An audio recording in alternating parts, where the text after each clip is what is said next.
Good morning, good afternoon, wherever you are, and welcome for another lecture in our Penn State Homeland Security Programs Spring 22 lecture series. I'm Alexander Siedschlag, the program chair. If you are already a student or an alum from our program, good to see you. And if you're an external guest, nice to meet you. If you believe, which we would hope, that we can be your partner in your higher education needs, please feel free to check us out on worldcampus.psu.edu/HLS. So once again, worldcampus.psu.edu/HLS. I am excited that we have Elliot Smith tonight as our guest speaker, who is going to speak on protection or protecting the crown jewels. Elliot Smith is an assistant director for security compliance and internal controls at the US Department of Justice. Elliot is a mission resilience specialist and policy analyst with experience in cybersecurity, organizational risk management, physical security, continuity of operations, and public health preparedness. So everything very important in this current era of homeland, national, and international security, actually. He graduated from Penn State University in 2008 with a double major in international politics and sociology. He was recruited for SRA International, that is now part of General Dynamics Information Technology, from the Penn State University Career Fair in his senior year. So here is some advice, for you if you're looking for jobs, what to do. Please take advantage of those career fairs. It works, as you can see. And now that a lot of those are online, it's even more convenient.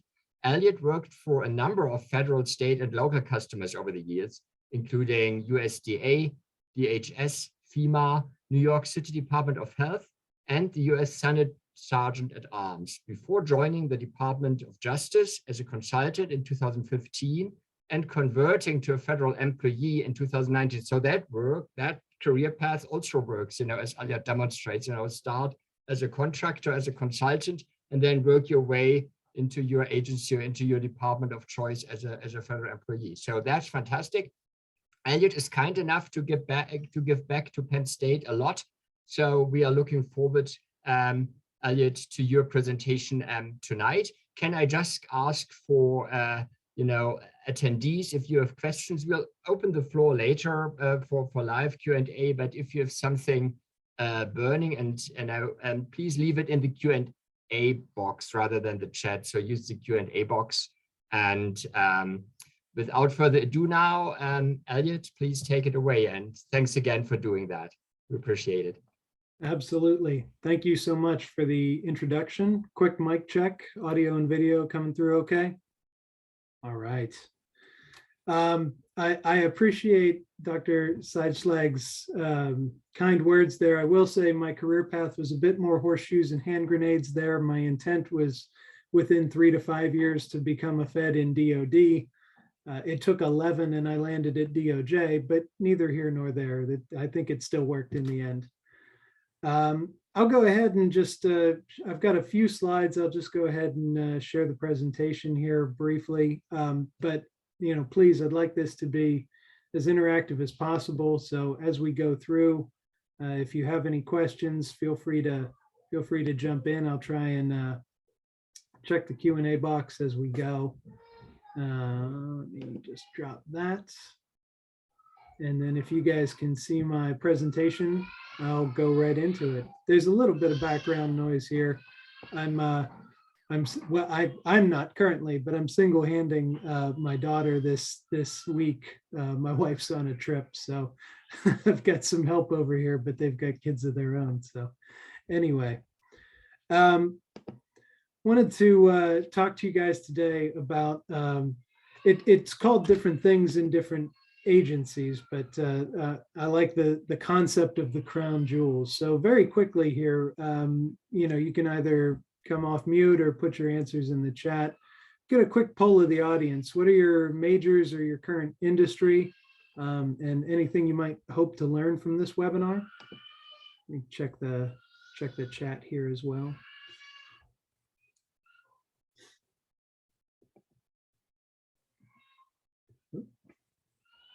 Cancel that. International affairs, okay.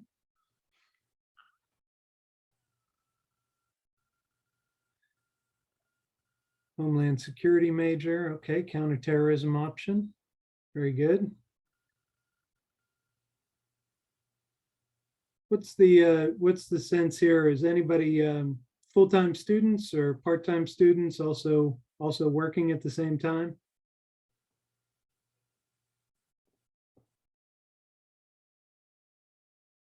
We'll give it a minute for some of the chat to come in. Full-time masters. Okay, very good.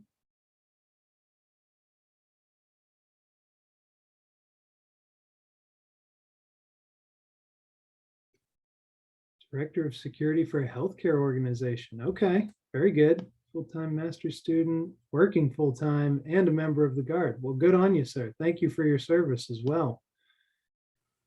I work with a number of reservists and guardsmen, actually.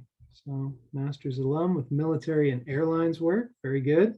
Good. Thank you. Thank you for your service as well.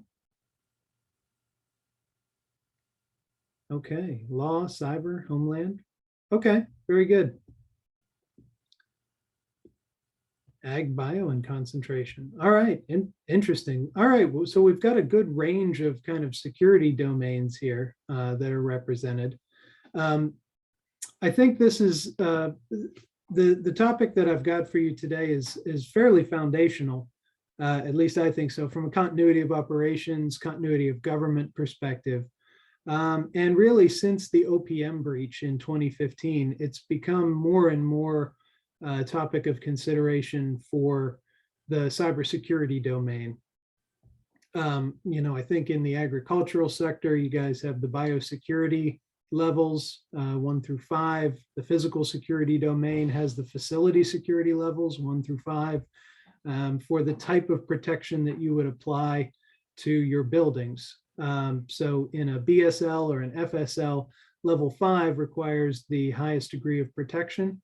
And that is a determination made based on a series of risk assessments and some intelligence gathering, and also the mission of the facility, right? So essentially, that's going to be the topic of this evening's presentation, is how you identify those FSL 5s, those BSL 5s, or in the cyber domain, what the government has taken to calling high value assets. So what is a crown jewel? Essentially, in kind of an all source analysis, the crown jewels can be anything. It just depends on your business, and it depends on your mission and kind of the approach that you're taking for it. So they can be people, data, information systems, specific locations, or you know, a location that has some sort of sentimental value. Some of our military friends here will recognize Clausewitz. So the concept in military strategy is the center of gravity, which is hotly debated. I learned from my wife, who is also active duty Army right now, but in Clausewitzian terminology, the center of gravity is a focal point that provides a source of strength. And depending on how you do your analysis toward the cog, you might find whether or not you have a critical capability that is being attacked, or an actual center of gravity that you either yourself need to attack or you need to defend. On the IT side, and this is taken directly from the Binding Operational Directive, it's BOD 1802. I'm not sure if we'll be able to share the slides around, but I have some of these references in the notes in my slides. But a high value asset is any information or information system that's so critical to an organization that the loss of that system or the corruption of the data in that system would have serious impact on the organization's ability to perform its mission or conduct business. Another couple of examples, when we talk about people, you know, we're looking at your VIPs essentially. And the example that I like to give there is the Congress. There are 100 senators, 435 representatives. Each one of them in their own right, you know, is a politician, you know, a media personality, a person of import to the government. But when they are, at least when they're on the Hill, I don't know what it looks like in each member's district, but when they're on the Hill, only certain individuals merit the dignitary protective detail that Capitol Police offers. There is not, you know, a Capitol Police officer assigned to every member while they're on the Hill. And, you know, a lot of times when they leave the Hill to go to dinner or to get on a plane to go back to their district, the Capitol Police protection does not go with them. There are, you know, I think I don't know the list off the top of my head, but the speaker, the majority leader, the ranking members, the minority leaders, those are typically the folks in the leadership positions who merit a dignitary protective detail. Anybody have any questions on just sort of what we mean when we say crown jewels?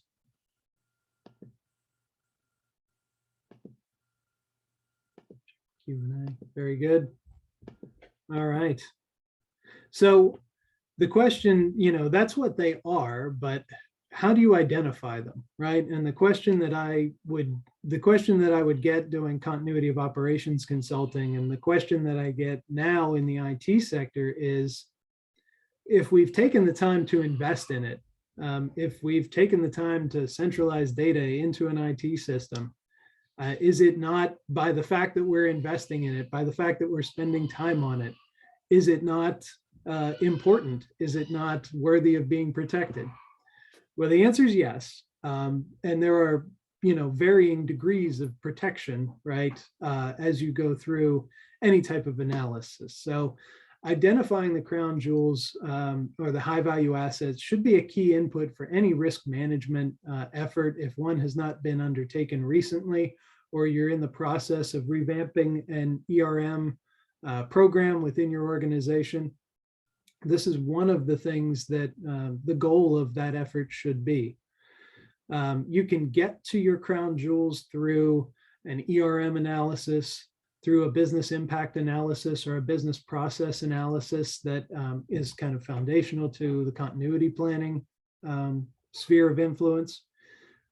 You can also identify the crown jewels on the IT side through your information systems inventory. So if you go through the NIST risk management framework and you identify and assess your information systems, and you apply the security categorizations to those systems of low, moderate, or high, that'll give you a sense, at least where to start, of the types of data or the mission impact that those systems would have. When you're doing your data analysis or your mission analysis, you want to think about the information value that's provided by those systems, either to you as the defender or to your adversary, right? Or what those information systems support in terms of essential functions within the business. So there are two different ways to think about that, right? The essential functions of the business is not just the data that resides within the system, but if that's something that you absolutely need to deliver service to your customers. I'll give you an example where the two of these were combined. You may have seen in the news the SolarWinds hack of about a year ago, maybe 14 months at this point from when it was announced. But the SolarWinds hack identified, or I guess targeted, the company FireEye. And in their targeting of FireEye, the attacker was able to get at FireEye's crown jewels, the tools that they use to do their business. So those tools were highly protected, by the way. They were on a segmented network. They were strongly access controlled. They had, rotating passwords at the best, kind of password strength you could get. But what happened was, the attacker was able to get in further down kind of the defender's supply chain and insert themselves earlier so that they could watch and take over an account or manipulate an account that had access to that data set and impersonate that individual and go in and pull that data out, right? We saw that over 10 years ago now with RSA. You guys might remember those little RSA tokens, or you may have some now that give you the random 6-digit identifier. The randomizer for the RSA tokens was compromised in a hack in the early 2010s. So in each of those instances, that tool set or that randomizer for RSA, that was of both critical information value to the business because that was foundational to the service they provided to their customers. It was also critically interesting for the adversary because in both the case for FireEye and for RSA, if you get at that tool or if you get at that randomizer, then you can use that tool to your own purpose. You can use that randomizer to generate your own code to get into the next target of opportunity. When we're identifying the crown jewels or the high value assets, it's also critically important to consider interconnectivity. So if you identify, I'll give you an example of this. If you identify a data set or a system that's on your network, you can take all the steps that you want to protect that data. But if it's if it has connections to it that are less secure, if there are trusted connections or system administrators that have access to every asset like that one, then those administrators can be impersonated, those connections can be targeted, like with the SolarWinds hack to FireEye, you can go further down the supply chain to compromise an asset that way. This is the same. If it's executive protection or if it's physical security. Your building can have the most secure envelope in the world, but if you only have generator power for a couple of hours, your building is likely not as secure or as resilient as it might need to be. I know hospitals have certain requirements for backup power and power to the life safety systems, the length of time that a generator may need to run. That's the case for executive protection as well, right? If you're detailee, if you're protectee, you can keep them as secure as possible, but when they go out and have a meeting, you need to consider the people that they're meeting with as well, the environment around them if they go out to dinner or if they're about to take a flight. So the interconnectivity is not just a topic for IT systems, but it kind of, you can think about how that would apply in some of the other disciplines as well. And then the last thing to keep in mind is to prioritize your list, because to my first question, the question that I got when I started is, well, if we're doing it, isn't it by definition important? Is it not a critical government function if we, the government, are performing it? Well, it's a service to be sure, but perhaps everything is not as important, right? For Target, the HVAC system, the HVAC contractor, the HVAC management system was not a critical system, but their point of sale system was, their payments management system was. On the continuity of government side, we have, a prioritized list of national essential functions. There are, I believe, 6 national essential functions that are, you can Google that list, it's readily available. Each department and agency then has primary mission essential functions that directly, that are the why for that department or agency to exist in support of the NEFs. And then within each department and agency, we further identify mission essential functions and key enabling capabilities that support those primary mission essential functions, whatever they may be. Each agency has its own list of MEFs and PMEFs that they're responsible for keeping up and running. So once you've identified the list, and I'll give you a good example of the prioritization. When we went through, the Department of Justice has hundreds of information systems that are authorized within our boundary, or that are authorized within our enterprise, right? And DOJ is a wide ranging. We have litigators and law enforcement, the Bureau of Prisons, Environment, Natural Resources, the Solicitor General. There are a number of offices within DOJ. So we have hundreds of information systems. Of those hundreds of information systems, hundreds of them were categorized as moderate security or high security required systems. And this is all on the unclassified level, right? This doesn't even get into anything that might be done on classified networks, but this is following the NIST risk management framework process. On the continuity side, I want to say we have 8 or 9 primary mission essential functions. I'm a little rusty on the exact number.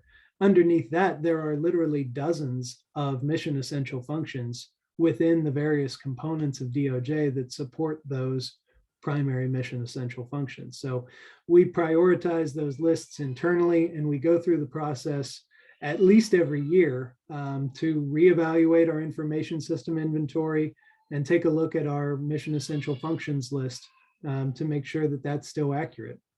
FEMA mandates every 3 years for a BIA review or a business process analysis review. And for most information systems, your authority to operate expires typically on a 3-year boundary. That's kind of an older methodology. Folks are moving toward more live risk analysis right now. So sometimes these authorizations run out to a little bit longer, but that's actually okay. The live monitoring, I think personally, is a little bit better than kind of a static compliance check, but that's always an opportunity to reevaluate the security categorization of your information system. Once you've got them identified, and then you can prioritize, as I was discussing there, the way that you kind of look at that prioritization is, number one, if there's a life safety impact to the information system. The second is the impact to your ability to deliver your mission, or the impact to your mission. So you can look at that a couple of different ways. I'd done a little bit of work in the financial industry, and one of the major banks actually had a really good kind of 5 or 6 item checklist that they went through.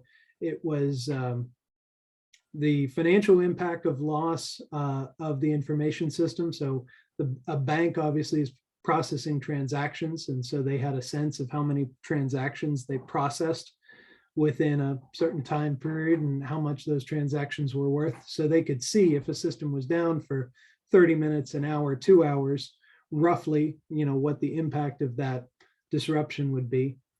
You can also look at the uptime or availability loss, right? So I don't know about you guys, but anytime I try and check my bank on the mobile app and the app is down or it can't load all the data, right? That's frustrating. That's a customer engagement issue if you're a business or a private industry. And there's plenty of government services where that's problematic as well, right?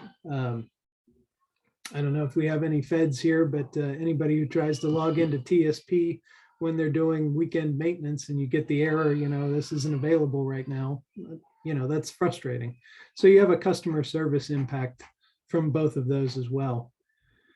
You can also look at the total number of records. Not all data sets that have, significant numbers of records are equal, right? So if I'm looking at a database of time cards, for example, versus a database that is being used by one of the litigating components for processing, case data, the case data to me for the execution of our mission, the case data is more important than the time card records. Yes, there's probably PII in the time card records. Depends on your system. Ideally, there wouldn't be. That would be something that would be correlated on the back end, but you would have, the hours that you worked and, some static information about who you are and where you do your job.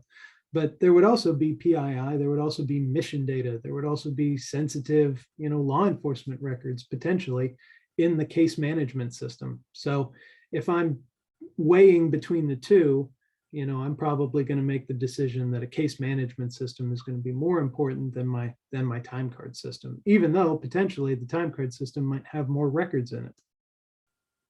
Never know, unsure. Something to consider when you're doing your ranking. On the technology side, this is also applicable on the physical security side. You might need to look at the underlying age of your technology or the extent to which you've got known vulnerabilities. So on the technology side, older systems, older versions of Windows have more known vulnerabilities out there, right? They're not kept up by the vendor as much. On the physical security side, some older construction might not be as suitable for modern surveillance technology or modern protection systems. By the same token, some of your newer construction might not have the same kind of physical protection. Yeah, I will never forget somebody did a video a few years back peeling back the siding on one of the new modular like Ryan Homes developments and just kicking through the drywall into the living room. I saw this video. It was, I mean, it was crazy to see, right? But you know, how many times have we seen on the local news a car blows through a stop sign and winds up in somebody's porch or garage? If that happens on a brick house, you might not get as much damage as if that happens on a, you know, a timber frame house that was modular construction, right? I mean, it could take out the whole corner of a house. You never know. So underlying age of your supporting infrastructure plays a significant factor, and it could be for better or for worse, right? In some cases, technologies are so old, right? Think about the example of typing, you know, classified memos on a typewriter. They're not going to be intercepted in transmission. They're not going to be emailed, you know, eyes only kind of thing. You could hand it to a person. There would be no record of the transmission of that data if it was written on a typewriter.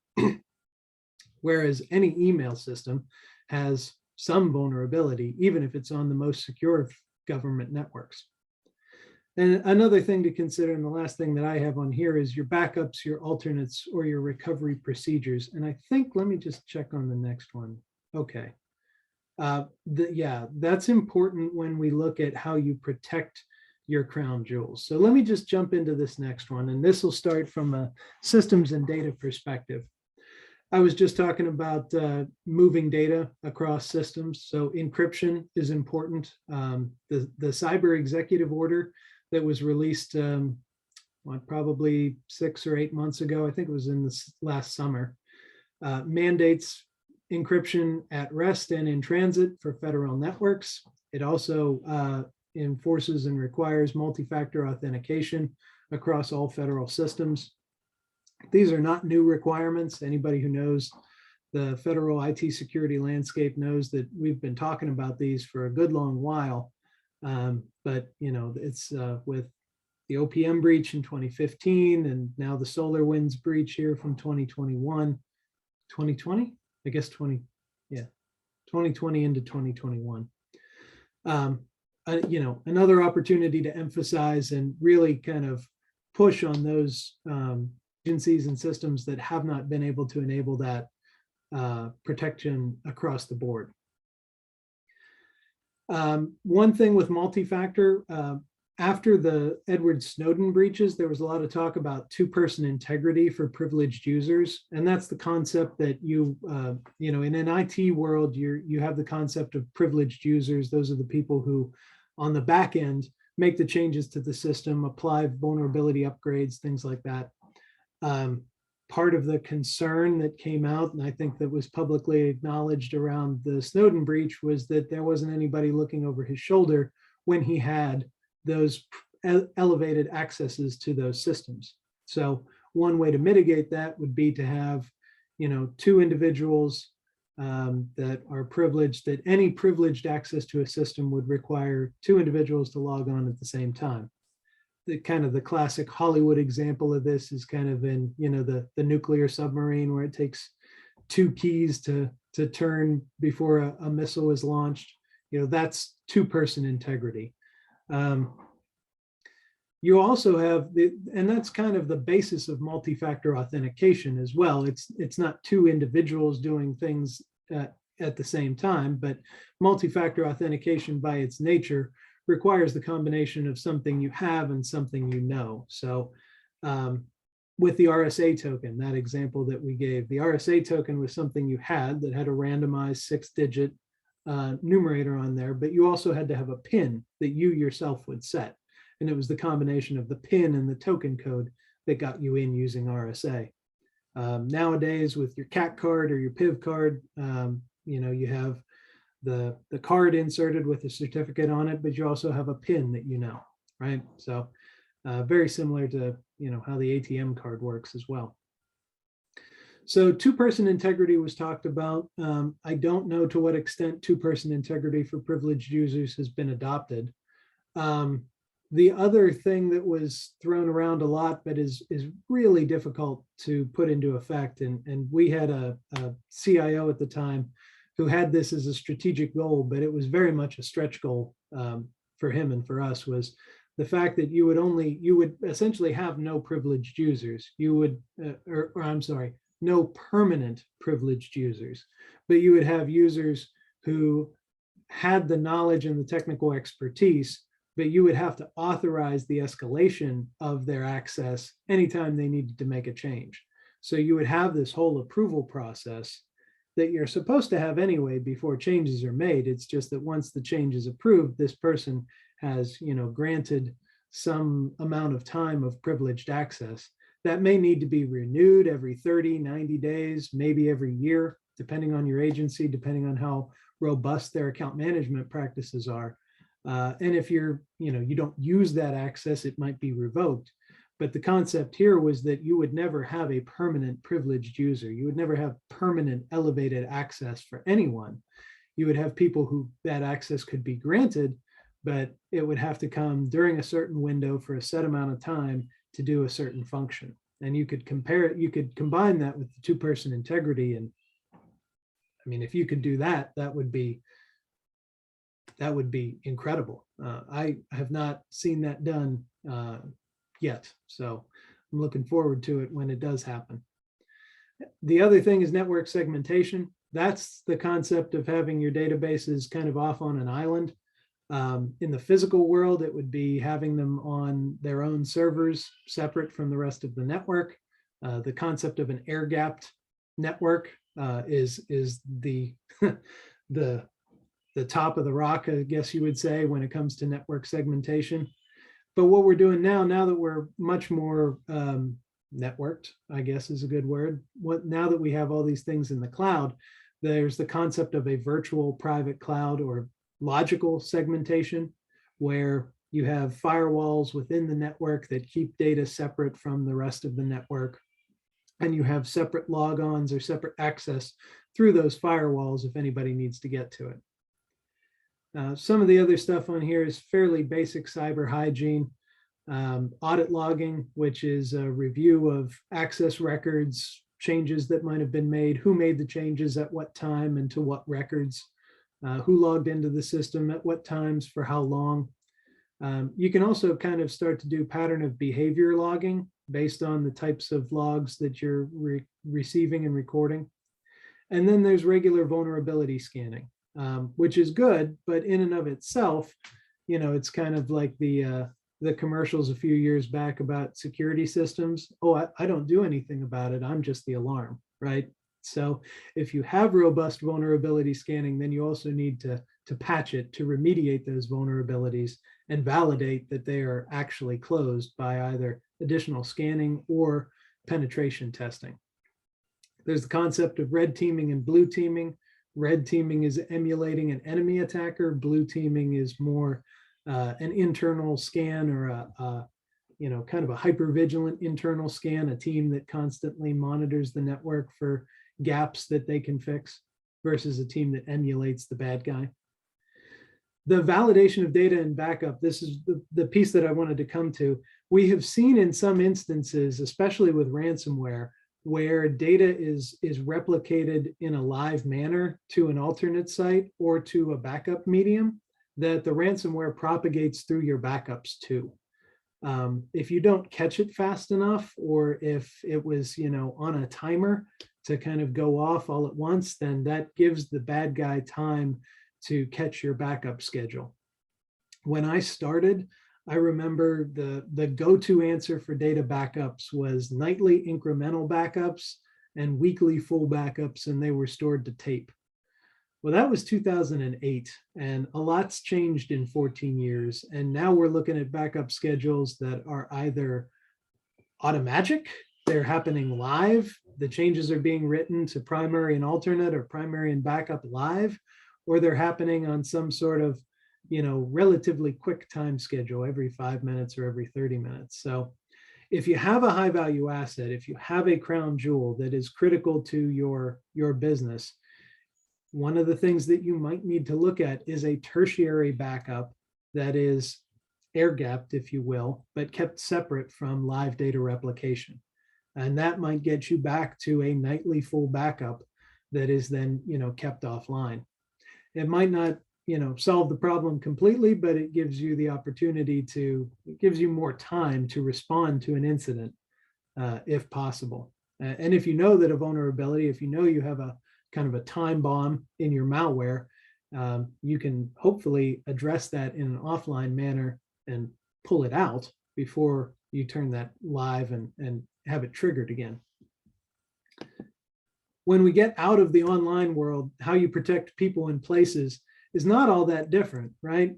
We talk about having regular auditing and assessments and regular scanning and penetration testing, regular risk assessments. And, we use the word intelligence more when we talk about people and places. We use the concept of threat intelligence here to determine what's the chatter out there. You can use a lot of this. I mean, we're watching this live in Ukraine right now, right? I mean, people talked about the protests in 2009, I think it was, in Red Square, and again the Yellow Revolution in Ukraine almost a decade ago. People talked about those as the first social media revolutions. We're seeing a lot of intelligence sharing being done via Twitter and Reddit and Facebook with the conflict in Ukraine right now. So an easy thing to do is just to put some crawlers out on social media, some bots that look for keywords and names and locations. If you have a VIP, if you have an executive protective detail that you wind up running, watch your tail numbers. That's there's this kid who got famous for tracking Elon Musk's jet, who's now tracking the Russian oligarchs. Flight data is publicly available data. So, if you have somebody who's generated some bad headlines, or if you know that there are threats against an individual, you might need to keep an eye out for who's tracking his tail number on social media. The same thing here in the physical world goes for what we talked about in the virtual world. You need to assess the interconnections of your physical security systems. There's a new interagency security committee guidance that's about to be published on the concept of convergence, and that is the potential cybersecurity impact on physical security systems. All those badge readers and closed circuit TV cameras that you see, they're wired into your buildings. The badge readers are run on software. The CCTVs feed a DVR that goes to storage somewhere, right? So, and more now we see the concept of SCADA systems that are remotely accessible, right? IT systems that control critical infrastructure, junctures that are out in the wild or away from the main office that are controlled remotely. So there's quite a bit of convergence where cyber and physical systems are leaning heavily on each other. And the other thing to do, looking at people and places, is look at ways to boost mission resilience. I think it was actually 2 years ago. Yeah, it might have been 2 years ago now. The National Security Council came out with guidance on moving away from kind of a static continuity posture to a mission resilience posture. And that's publicly available as well. You can look up the Federal Mission Resilience Strategy, and you can look up Federal Continuity Directives 1 and 2 that talk about a whole of government or a whole of community approach to continuity and moving from kind of more of a static continuity posture where an event happens, or if an event is expected, you move certain people to an alternate location, or you have folks identified who can take over decision making. The example here is when the vice president takes over, if the president's going to have surgery, or if the president goes into the hospital or something like that. That's a delegation of authority. That's a devolution of authority. That's kind of a static concept, right? That's based on the loss of one individual. Movement of people to an alternate location, that's based on the loss of one facility. So when we look at mission resilience, we're looking at cross-training, we're looking at skill depth, we're looking at the ability of others in the organization to take over if someone retires or goes out on vacation or takes a different job.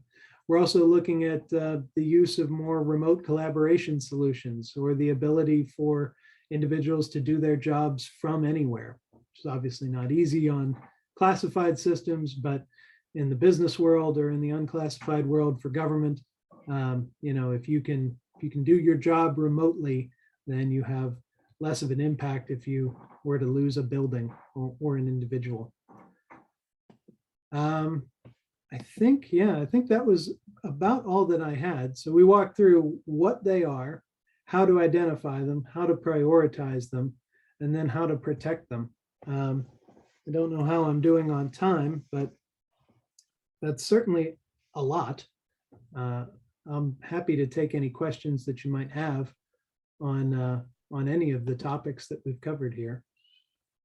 Thanks, Elliot. That has been so insightful, and we are doing good in terms of time. So we typically set aside 1 hour, and so that means we have still a good quarter of an hour left.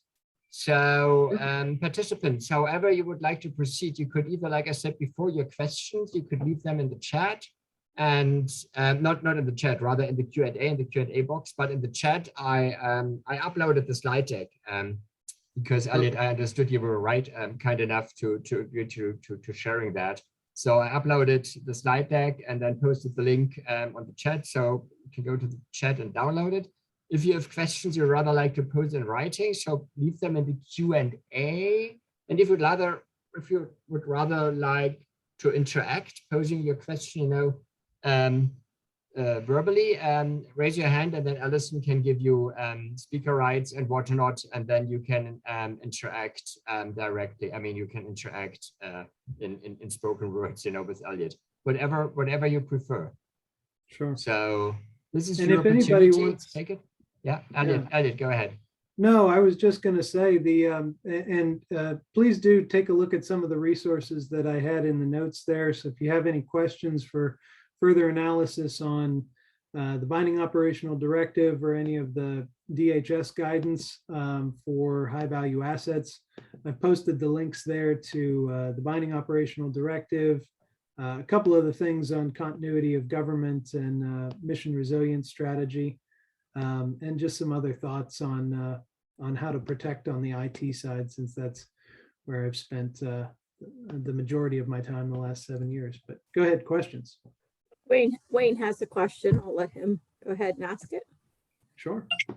Oh, thank you very much. I really appreciate this format and all the good information. As a lawyer and a multidiscipline, what I would call cyber curmudgeon, my business VFT Solutions crawls constantly social media for piracy, drone flights. We have a lot of different verticals in which we work, and our focus is totally social. But I remember my capstone at Penn State, and I wrote my capstone paper, which basically said the connected world, be careful what you wish for. And you absolutely pointed out that, no matter the target, there's an entry place everywhere. And I was thinking along the way when you mentioned the crown jewels, and, they've been pretty resilient since 1616. There's been some attempted thefts, but they have physical security. And of course, the one attempt, somebody got in, feigned sickness, and attacked it. So my point being, I wrote an article later on called Intoxication. Are we inebriated by technology? Meaning, for example, I worked with the City of San Diego Police Department, and I said, with the chief, who's a friend, I said, what if we lose GPS? I think you should have a map day every week for every one of your officers to learn how to navigate the old-fashioned way. So we came up with a protocol, basically called it paper, power, and physical. Paper's not so bad because you can OCR it, and our decision was, come up, you had mentioned power, like 2 to 3 days on the generator, and it's less government and more private industries, the banks and everything. We suggested, believe it or not, 90 days. You need 90 days of minimal viability operation, hard document, some way to stay in power, especially hospitals and things like that. And, you need some currency. So I just want to really commend you because you all work so hard, but we're now in a different age and nobody knows what a cyber war looks like. Nope. You talk about banks and you can cross very quickly from the cyber into the virtual, into the kinetic. So Absolutely. we're in really heady times, and I'm just here to say it's a great job you guys have done. Just try and remember, everybody, just my 2 cents, keep some physical assets because we all have to try and maintain our functionality, and kudos to all of you. Thanks for the time. Sure. Thank you. So that reminded me of 3 things. I'll try and hit them quickly so I don't forget the third one, but watch it happen anyway. Very similar story. I'm glad San Diego's on the ball there. I was at a conference in 2018 where an official from Atlanta, I think it was 2018, because an official from Atlanta city government was doing a presentation on the ransomware attack that they suffered the year before the Super Bowl. And very similar thing. The story that individual gave was the fact that many of their new police recruits had never filled out a paper ticket except in training. They had never had to fill out a paper ticket during a traffic stop because they used the system in the car that called the FBI, warrant database. And so they had to staff up their call center, right? Because now you have more officers on the street who are calling in for warrant checks that have to be done manually, because who knows how far the ransomware has spread. We don't want it to infect our partners. And they also had to go through, okay, here's the form. You need to write legibly, right? This copy goes to the individual. These 2 copies come back. When they come back, this one goes to court. This one stays here, right? So absolutely, and when I started in IT, that was one of the things that we had was we would talk to folks in the states and federal agencies, and we said, well, what's your backup? And they said, well, we have these paper forms. And so, we've got a stack of them in the back. If we lost the system for a day or 2, we'd fill out the paper forms and then we'd, go, enter them into the database. But now all those paper forms are digitized. Even the forms are online now. This is a problem I'm running into.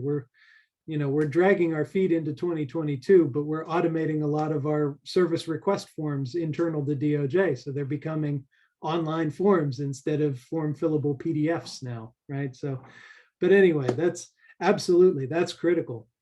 To the power piece, which also speaks to interconnections, I'm reminded of some exercises that we did with the telecom sector. And a lot of times when there's an outage, if you lose power, maybe, back in the day, if you lost power, maybe you wouldn't lose, the phone line, right? If your phone, you'd lose the TV because the TV needs power to turn on. The data is still flowing through coax, but you wouldn't be able to turn on the TV, but you could still use the phone at home. Well, I don't have a home phone anymore. I've got a cell phone. Now, if power goes out at my house, cell phone's good probably for a day and a half, but the tower is run on power. And most of your critical towers only have a certain amount of backup fuel. So what we were doing an exercise based on a hurricane scenario, and they were talking about how a lot of the critical cell phone towers, the major nodes, maybe some of the outlying towers or the repeaters wouldn't have any backup power at all. They'd just go dark when the power went out. But some of the larger towers, they probably had 8 hours of fuel, maybe 12 hours of fuel, maybe a day. And then on the backside for the recovery piece, there are 2 things. There's priority telecom PTS or PTR, priority telecom reconnection. So there's a private public partnership that has identified critical facilities that would need to be reconnected in the event of an emergency after a hurricane or an earthquake, things like that. So they're going to hit your hospitals first, your 911 call centers, your PSAPs second, your police precincts third, critical infrastructure following on. And, unfortunately, your house and mine is probably last on the list. The other thing that they have is priority fueling contracts. Again, for similar instances, they're going to hit the generators at the hospitals, the 911 centers, the telecom towers. And there are various, most of the telecom providers have cell on wheels or cell on a light truck, cows and calves is what they called them half a decade ago. But, you know, in the event of a hurricane or an earthquake, you know, they could roll in these temporary structures that would take over. And you might actually see these. I know they used to set them up around Beaver Stadium because the existing infrastructure gets saturated when there's a high influx or a high call volume. So sometimes you'll see those set up around major events like a football game or a concert to provide additional capacity. And we're just going to say that was three things. I lost it. I see the comment from Anton about facial recognition technology. Definitely want to analyze risk to ensure it's secure. Absolutely. So I read that too fast and thought we were talking about drones. Drones is an interesting topic, but that's probably an hour unto itself. And if you have one, please let me know. I'd love to come back. But the facial recognition technology is really interesting, especially now that we're talking about deep fakes. So number one, you know, increased reliance on biometrics is seen as more secure because this is something that you have and it's very hard to replicate, or at least that was the thought. But it's got to be tied with something you know, and you know, it just depends. A facial recognition technology as a security system, I think would be very interesting. You'd need to figure out, like, are you using a vendor software? How frequently is that vendor software being patched? You know, are they making composites based on data that only you upload? And if that's the case, you know, is that staying within your network or is that going back to the vendor? So there's a lot of things to kind of explore about the use case in the supply chain, not just for that, but for any kind of security technology. You know, we even when we do our security badges, you know, we're sending that information back and forth to various organizations within the government and within the private sector, right? You know, FireEye was a security company, RSA is a security company, Microsoft has a security function. They're, you know, they do everything now, but even the Microsoft Defender tool sometimes gets itself in trouble. So we got a couple new messages came in. Let's see. All right. Well, I'm impressed by the folks that have other meetings. My other meeting is with a 2-year-old. So if there aren't any other questions, I hope this was beneficial for you. I'm certainly available. If anybody wants to reach out to me separately, I think you can find me on LinkedIn fairly easily. And I think I've got my contact information out there for you as well. You're on mute, sir. You're on mute. Alexander, you're on mute. Oh, no. Maybe he muted us too. Here.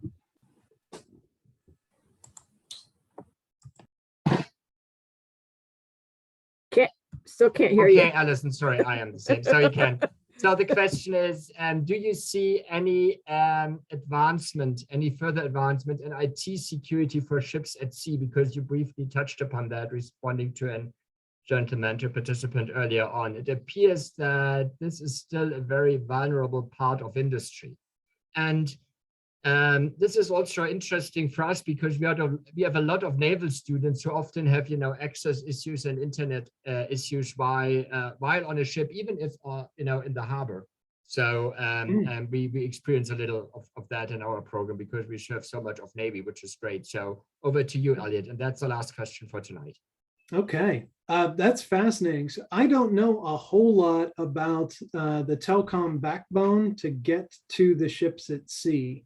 My understanding is it's predominantly satellite based, though certainly, you know, whenever a ship's in port, you have an opportunity to perform upgrades and updates and things of that nature.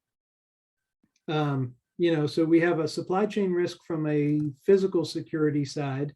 if new equipment is coming on board, swapping out components, servers coming in and going out. I know, modern ships, commercial and Navy, are, incredibly networked at this point. Some of the older frames, they talk about how much cabling is in use, and they always talk about advancements in, the F-35 compared to the F-18, how many miles of cable are in an airframe that's only 35 feet long.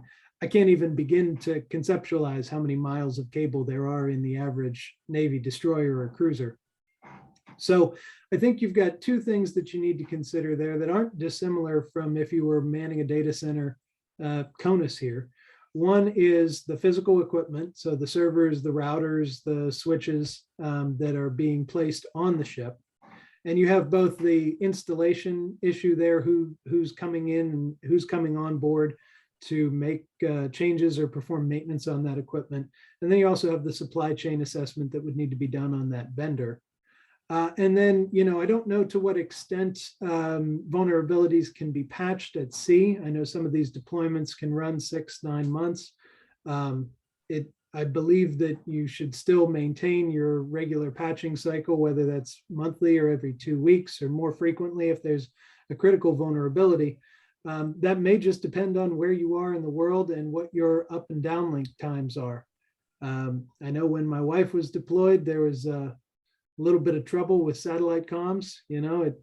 Geography has a vote in whether or not you can communicate. It's not always as easy as General Dynamics wants you to think that it can be. I don't know how Elon Musk is doing with Starlink, but that was my question as well there. Maybe with as many satellites as he's putting up, it won't be quite so bad. But that's the other consideration. Some of these patches, are hundreds of megabytes, possibly gigabytes in size. So depending on where you are and what your up and down link speeds are, it might be more difficult to get those in. But certainly, so you have the soft side and the hard side, physical security and cyber security. Unfortunately, they're kind of going hand in hand in all of my answers here. So there you go. Thank you, Elliot. That's been a great answer to a big question, I think. And so I would like to thank you once again for giving of your time, and literally, as we can see, cutting that hour out of your life. We'll now let you go back to your life. And it was nice to meet your little daughter, sound-wise, verbally. So yeah. She's probably growing impatient. So we'll let you go. And thanks everybody for coming. And we will also record, we recorded the meeting already, we'll edit it, we'll make it available, we'll follow up with the link so you can reuse it and whatever and share it. So please disseminate. Elliot, thanks for coming, thanks for doing that. I hope we may bother you again in the future. We appreciate your significant, substantial giving back to Penn State, and then everybody stay safe and sound in these trying times. Take care, have a good rest of your evening or day, wherever you are. Thank you. Thank you. Great to see you. Elliot, we have a certificate for you as well. Didn't have time to post it, but we'll get it. I'll send it to you then. Okay, great. Thank you. And thank you all for your time. Appreciate it. Good to see you again.